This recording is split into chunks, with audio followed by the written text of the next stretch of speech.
This is English shorthand dictation number 233 and the dictation speed is 140 words per minute. Ready?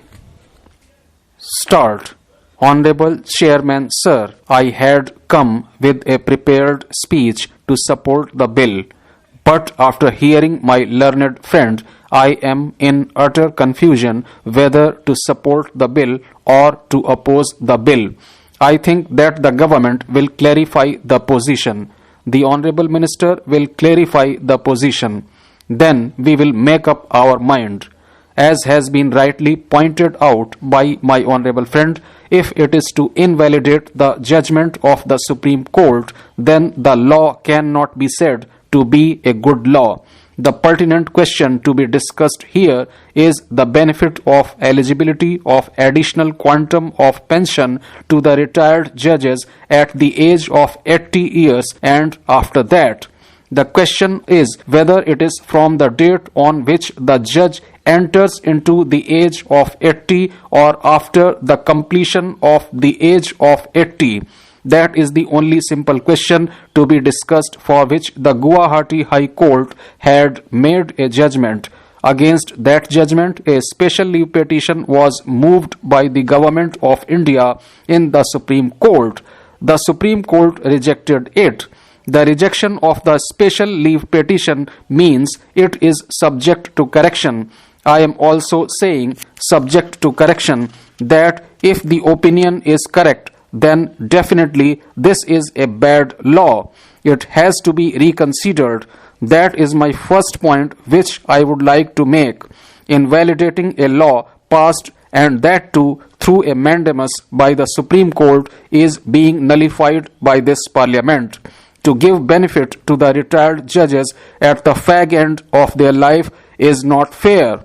It is not good enough for such a legislation. That has to be reconsidered. Sir, I would like to speak about some points about separation of powers. I am not going into the details of it. Power tends to corrupt, and absolute power corrupts absolutely. This is the basic principle by which the doctrine of separation of powers has been debated since long. The separation of powers was discussed in the Constituent Assembly, but it was not given any constitutional status. There is nowhere in the Constitution of India an explicit provision to deal with the separation of powers, except in Article 50 of the Constitution. That is the directive principles of state policy, where the separation of judiciary from executive is explicitly explained. Sir, I would like to quote a renowned justice who has said, enforcement of rigid concept of separation of powers would make modern government impossible. Strict separation of powers is theoretically absurdity and practical impossibility. I feel that this is a pragmatic version because separation of powers is theoretically an absurdity and a practical impossibility for a modern government. I am not going into the details of all these things.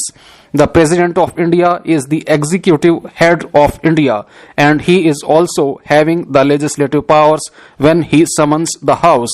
That means separation of powers in a rigid manner is not possible as far as the modern government is concerned. That has to be kept in mind. Sir, Indian perspective of separation of powers is the harmonious balancing of powers among the various organs. The functions and powers of the three organs are well defined and demarcated. All the three organs are supreme in their own spheres as to how to act in accordance with the provisions of the Constitution.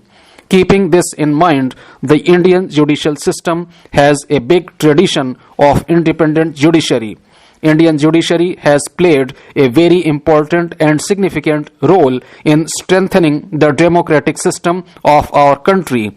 The landmark judgments of our judiciary reform the democratic fabric of our country. The credibility of Indian judiciary was the highest once upon a time. But it is quite unfortunate to say that nowadays the credibility of judiciary is under suspicion. It is being questioned from various corners. I can cite so many examples. I am not going into the examples. Sir, Parliament is the will of the people.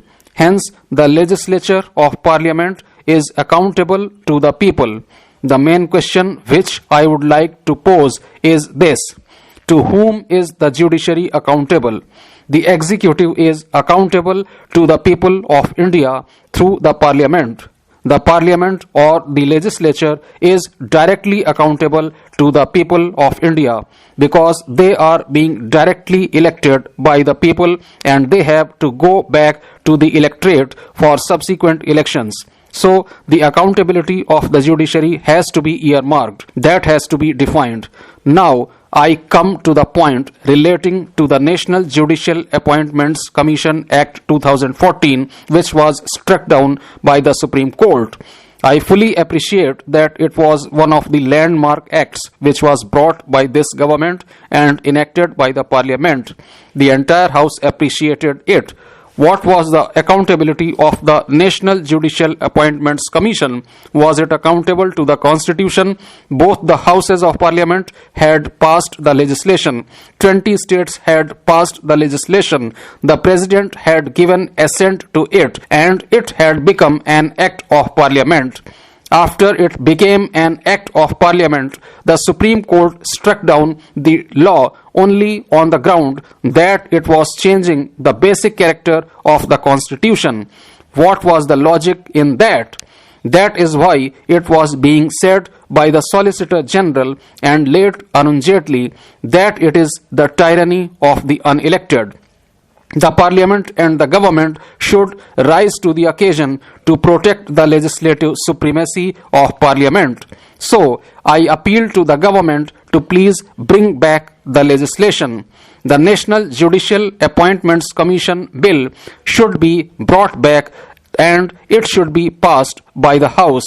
The government should have the political courage.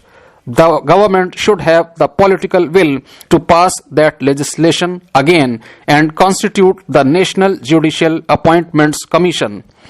Otherwise, these things will go on. Sir, finally, I would like to say that 4 members of the judiciary simply struck down that law. What is their accountability? It means they are not ready to respect the will of the people. That is why I am saying that Parliament represents the will of the people. The will of the people has to be respected. Judicial reform is the need of the hour. So I appeal to the government to come out with a comprehensive legislation so as to implement judicial reforms in our country. Mr. Chairman, sir, I am thankful to you for giving me this opportunity to present my party's views on this piece of legislation, which the learned law minister has brought in for passage in this House. I am a little surprised that none of my predecessor speakers have expressed any concern about the wording of this bill, the import of this bill, because I think there is some concern in the manner in which the government has brought this bill. I am surprised that every party wholeheartedly has supported this bill. Since everybody has spoken about everything else except the bill, I think I should speak a little bit on the bill and try and enlighten the House as to what the bill attempts to do. The government, in its wisdom, had brought about an amendment both in the Supreme Court Judges' Salaries Act as well as in the High Court Judges' Salaries Act to insert Section 16B in the Supreme Court Judges' Salaries Act and Section 17B in the High Court Judges' Salaries Act to basically cater to aging judges who reach the age of 80 years or above. That was the import of this bill. Now, the wording at that point was about that additional quantum of pension or family pension for Supreme Court judges, High Court judges and their families, and that they are entitled to additional quantum from 80 years to less than 85 years, from 85 years to less than 90 years, from 90 years to less than 95 years. The word from led to some dispute. So, the Guwahati High Court and the Madhya Pradesh High Court said that the word from will mean from the day you enter that age. I would urge the government to reconsider and not be churlish in these matters. We know that it is very difficult to get good members and earning members of the bar to become judges.